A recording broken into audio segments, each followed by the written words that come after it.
and they wear you down. And before you know it, they've had the ball forever, and you've been on the sidelines, and they're dominating time of possession, and they're stuffing you on defense, and they might win the game, 17-3.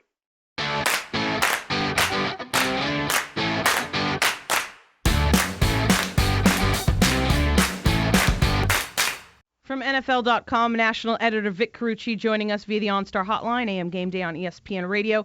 In the NFC, the New Orleans Saints, such a huge story, the number 2 seed in that conference. If you think about it, this could actually be the happy ending. But the fact that this team is actually going to the postseason and looking really strong is quite a big deal. How tough is it going to be for the Saints to actually make a move this postseason? Yeah, and I got thinking about that. Just what you said too is that what a wonderful story it's been, and you sort of want that final chapter to be consistent with what the story is. But if they go into the postseason and get bounced quickly, you might have a different view of the Saints story. And in fact, I think it's already turned, because they're no longer warm and fuzzy. They're kind of like, hey, they're a beast here. They've got to perform and have a good success, because they might represent the best of what a very shaky NFC has to offer. I think they can hold up pretty well, because, I look at Drew Brees first and foremost, and I see a guy,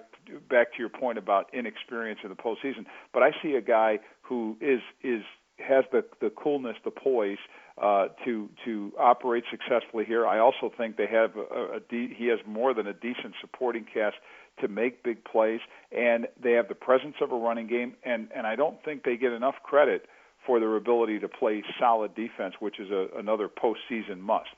The Baltimore, unbelievable what the Ravens have done, too. The number 2 seed now in the AFC. Solid defense, probably the best in the postseason. But I think Jamal Lewis's game is really crucial to take some pressure off of Steve McNair in the passing game. What do we have to see from Lewis for the Ravens to get far?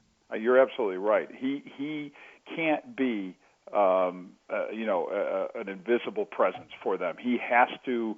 What you need to see from him is a determined, power-running guy who wears down opposing defensive fronts. I mean, it has to be consistent, and I think that the biggest favor to Jamal Lewis was done by Brian Billick when Brian took over the play calling and took over the offense from Jim Fassel, because Brian has an awareness of the run, of maintaining that presence. And while the Ravens are not a dominant rushing team, and Lewis will never be mistaken for an explosive open field back like a LaDainian Tomlinson or a Reggie Bush, his power is something that's utilized and a complementary presence to an efficient passing game with Steve McNair a quarterback, and they manufacture the run, and then they work in Mike Anderson, and they wear you down, and before you know it, they've had the ball forever, and you've been on the sidelines, and they're dominating time of possession, and they're stuffing you on defense, and they might win the game, 17-3.